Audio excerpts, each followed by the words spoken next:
when people started saying that the Earth wasn't flat, but it was a sphere, actually it's an information field if you go deeper and deeper, but it was a sphere.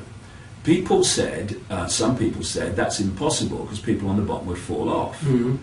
Now, if you suppress information, or you are in ignorance of information, then you can dismiss something as impossible when it's not impossible at all. It's perfectly logical if you are in receipt of the information necessary to see that it's logical and possible. So once you, for instance, introduce the law of gravity to this the Earth is a sphere equation, then what appears without that knowledge to be impossible and ridiculous and crazy suddenly becomes perfectly logical. And in so many areas, it's why I talk for so long when I do my day events like in Amsterdam. It's because there's so many dots, first of all to explain it in terms of dot, but then to connect them. Connecting the dots is the most important thing, because then you start to see that the apparently impossible is perfectly logical. For instance, you know, it would take a long time, you know, talking now, but it's why my events, like I say here, go on for hours. But in simple terms, that table cannot be solid because scientists tell us it's made of atoms, and atoms have no solidity. And that's, well, that's impossible, mate. You gotta be solid, or well, you can't have things that aren't solid making up a solid world, and all these things go around. It's like bewildering. But when you realize the nature of reality, and it's all about decoding information, very much like the computer connects into the wireless internet and brings a whole collective reality onto your screen. And if you go to the same website in South Africa, the Netherlands, London, anywhere, you will see the same reality, no matter where you are, because it's a collective reality that the computer's decoding.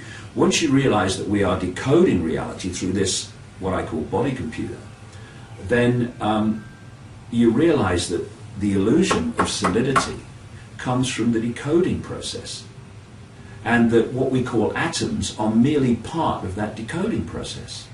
So suddenly, when you get deeper into this, there is no paradox between something that has no solidity making up a solid world, because the world ain't solid.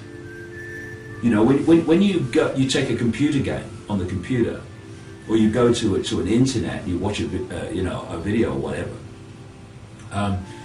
there seems to be time and space. There seems to be distance. There seems to be a three-dimensional reality in front of you. And yet that is being generated from information. You put a disk in the computer, a software disk, look at it. I mean, it's just like a silver disk. There seems to be anything on it.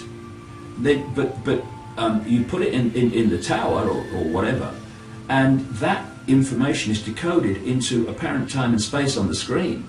Well, that's what we're doing. And atoms, what we call atoms, are merely part of that decoding process. But again, when is that ever discussed in the public arena? Mm-hmm. Never is. And so people are denied these wider understandings of reality, and without them they can't fully understand, or even nearly often understand, why the world is therefore structured as it is, and why these apparent scientific paradoxes and bewilderments are actually perfectly easily explainable. It goes back as we perceive time, although again, time's an illusion. Mm. Again, that can be explained very simply. But in our perception of time, it goes back tens of thousands of years, probably hundreds of thousands of years possibly, that we have been in this bewildered, suppressed state, because it's clear when you look at the common themes, the extraordinary common themes of ancient legends and accounts from all different ancient cultures around the world, that there was a time when this earth, this reality, was very, very different, almost unimaginably different from what we have today. It was a time when humans had a massive expansion of consciousness compared with today. They were capable of incredible feats. They lived vastly long lives. When you see these ancient accounts about people living extraordinarily long lives, and people today go, that's not possible, that's ridiculous. But actually it was, because it was a different energetic environment, a different environment in terms of consciousness. And people had this awareness of the connection of everything. And when I watched the Avatar movie, I'm not saying this is what Cameron was depicting, I'm saying this is what it meant to me, where the blue people with the lion noses were in complete harmony with their environment, the animal kingdom, the natural world. That very much corresponds to the kind of world that these ancient accounts talk about, what some call the Golden Age. And then, and I go into this in my latest book, You Must Get Off Your Knees, to a very large extent, great detail. There was what I call the schism. Something intervened, and a vast change took place. And this is what, not just the Bible, but ancient accounts around the world often describe as the fall of man, or the fall of humans. It was a fall into ignorance from what we were like before, and that fall into ignorance was not by natural disaster or natural change. It was caused by intervention by a non-human race. And the more that the years have passed, the more that I've understood the deeper levels, and there's so much more to know, the deeper levels of reality and how reality works, the more blatantly obvious it's become to me in terms of how they do it, how they did it, how they brought about that massive, quote, fall from expanded consciousness into a state of manufactured ignorance. The fall of man, the fall of humans, did happen, and I talk about it in my talks about how it happened. And in so many ways, I would suggest it relates to a very large extent to the moon and what it really is, and the fact that the moon has not been here anything like as long as that's about your book. I'm saying it is one of two things. It's either a hollowed out planetoid, and interestingly, there's more and more speculation that the moon of Mars, Phobos, is actually some kind of either hollowed out or manufactured craft rather than what it seems to be. The moon is either something like that, or it's totally created, totally manufactured. And this takes us back to what I said earlier. To understand what is happening, we have to disconnect ourselves from preconceived idea of possibility. Because, hey, you can't make that. Well, no, you can't make that. The people that made it can make that. And what happened in terms of the moon was exactly the same sequence that we talked about right at the start. In that I sat down at my computer one day when I was writing this latest book, and I felt the energy in the room change, which is always a sign for me that something's going on in terms of information, because it's happened so often. And then I got this very clear, strong thought go through my mind. Again, something I've experienced many times. And it just said, the moon's not real as you think it is. The moon's not what you think it is. And from that initial kind of thought, I went onto the internet and put a few relevant words into Google, and up came a book called Who Built the Moon, which I didn't know about at the time. and I sent for that. I read it in like 24 hours or so. And it was talking about the fact the moon couldn't be real for many and various reasons. Real in terms of a naturally occurring heavenly body. And what's amazing when you get into this whole area of research is so many things that are considered and even taught as scientific fact turn out to be nothing more than someone's bloody theory, which through repetition has been accepted to be how it is.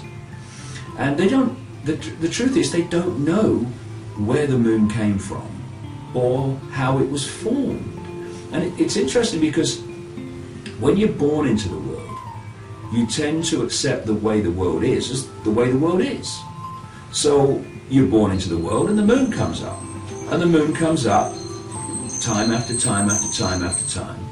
And it goes through its sequence of full moon down to whatever the sequence, down to the sequence where we have the new moon and all the rest of it.